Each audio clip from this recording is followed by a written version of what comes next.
Voy a hacer un planteamiento general de lo que está implicando para el Instituto la planeación lingüística a nivel nacional. Entonces, de manera general podemos decir que las características de las políticas públicas hasta antes de 1992 han sido lo que yo le llamo la supresión de la alteridad. En 1992 es cuando por primera vez México se reconoce como un país pluricultural y plurilingüe. Ustedes recordarán la adición que se hace al artículo 4 constitucional, pero eso se reconoce en el ámbito jurídico, político. Si nos preguntamos qué ha pasado de la parte jurídica política a los hechos, yo creo que hay mucho camino por recorrer todavía. Si nos vamos en el ámbito educativo, tenemos que reconocer que es apenas reciente que se empieza a hablar de un currículum de un enfoque intercultural. En el caso de preescolar, si revisamos el PEP 2004, tiene sus campos formativos y sus principios pedagógicos. Uno de sus principios pedagógicos tiene que ver justamente con la formación identitaria del sujeto en preescolar, bueno, en primaria y en secundaria. Bueno, pero esto es, digamos, algo más reciente. Si nos vamos en los bachilleres, ¿qué pasa con los bachilleratos? Es probable que haya una introducción de este enfoque en los bachilleratos interculturales, pero en los bachilleratos generales falta mucho trabajo por hacer. En las normales, hay apenas 18 normales interculturales del país, en todo el país. Universidades interculturales hay apenas 9, parece que van en camino 4 más. En el 2002, esa convicción del país pluricultural se vuelve a tener presente ya en el artículo 2 constitucional, cuando se empieza a reconocer México una vez más como un país pluricultural y plurilingüe, y todavía dice, sustentado en sus pueblos originarios. Un año después se crea la Ley General de Derecho Lingüístico de los Pueblos Indígenas, en el 2003.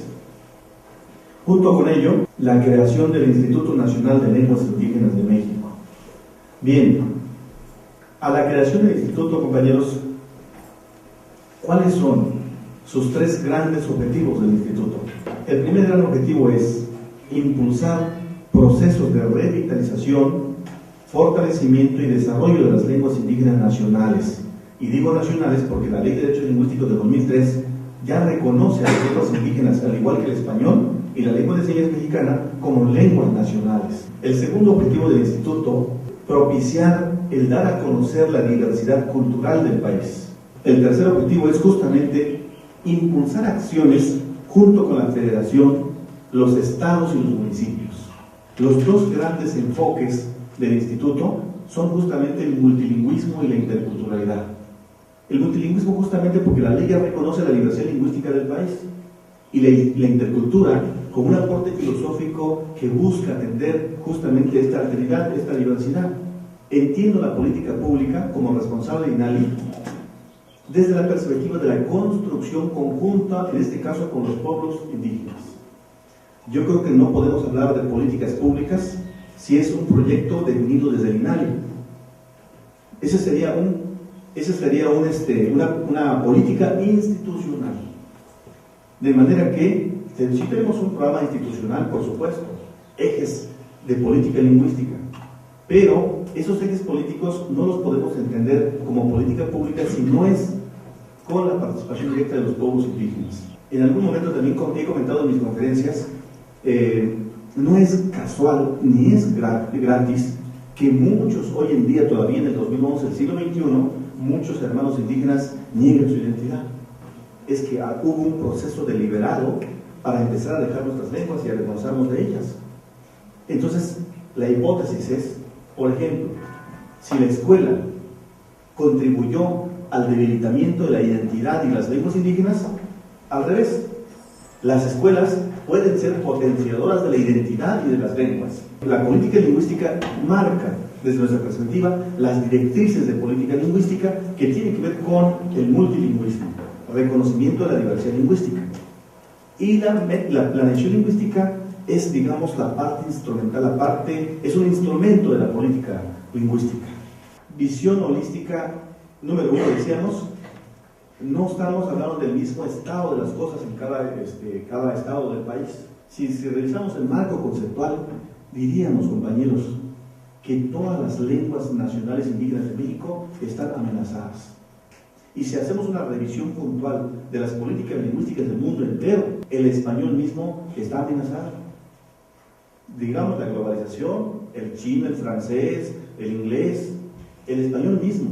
Digo, los números de hablantes del español, por supuesto, que no tienen nada que ver con el número de hablantes del maya, del zapoteco, del mixteco y del celtal, que últimamente los celtales, según el último censo, salimos con 1.200.000 hablantes de celtales, por ejemplo, ¿no?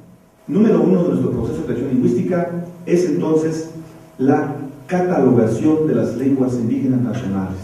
Lo que dio el catálogo del INALI hasta ahorita nos dice que hay 364 variantes lingüísticas, hay 68 agrupaciones lingüísticas y 11 familias lingüísticas. Esto es lo que dio ya el primer resultado del INALI, pero nos falta entonces llegar a la concreción de decir cuántas lenguas realmente hay en México.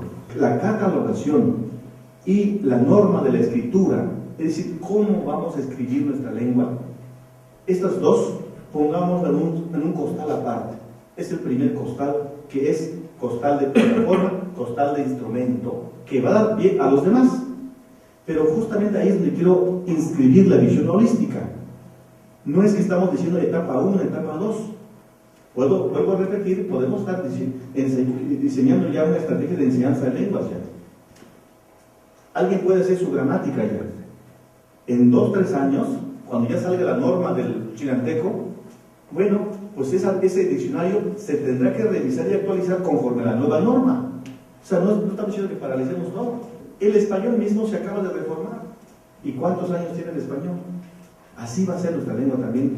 En el caso de Chiapas, de las 12 lenguas oficiales, ya se logró normar la escritura de 8 de las 12 lenguas. Nombramos un comité de seguimiento y el comité de seguimiento lo está encabezando, en este caso, el CELALI, como CEDELIO de aquí, la Universidad Intercultural, la Secretaría de Educación y la Secretaría de Pueblos y Culturas Indígenas y 2 asociaciones civiles. Y el documento firmado por el gobernador y por el secretario de Educación, y como testigo de honor el secretario de Educación Pública a nivel federal y su servidor, digamos, porque queríamos darle formalidad. La primera tarea va a ser difundirlo y dar a conocer con los profesores de educación básica, para que ya en sus salones de clase empiecen a conocer la norma ortográfica con los niños. Tercer componente de planeación, el estatus. Cómo remover el inconsciente colectivo de la sociedad mexicana. Por un lado, al propio indígena que se sigue creyendo menos por ser indígena, que sigue viendo su lengua como dialecto de manera peyorativa. Para hablar del estatus, yo creo que la escuela juega un papel importante. Potenciar la autoestima cultural y personal del niño.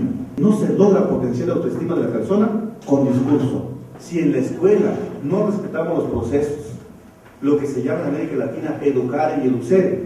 Educare es hacer lo que el maestro cree que es. Educere es hacer salir el pensamiento y sabiduría del niño. México, América Latina, es uno de los países con mayor diversidad lingüística.